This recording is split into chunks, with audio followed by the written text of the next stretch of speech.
కొంతమంది మన లైఫ్లోకి వస్తారు, చాలా ప్రేమిస్తారు, అంతే ఏడిపిస్తారు కూడా. మొత్తానికి కన్ఫ్యూజన్లో పెట్టి వెళ్ళిపోతారు. ఊసుపోదు ఊరుకోదు ఉండనీదు వెళ్ళనీదు వింత ఖైదు నాకిలా ఏమిటో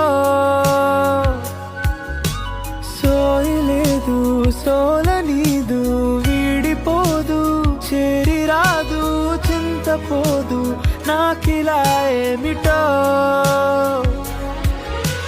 నా నుండి నా ప్రాణమే ఇలా జారుతోందే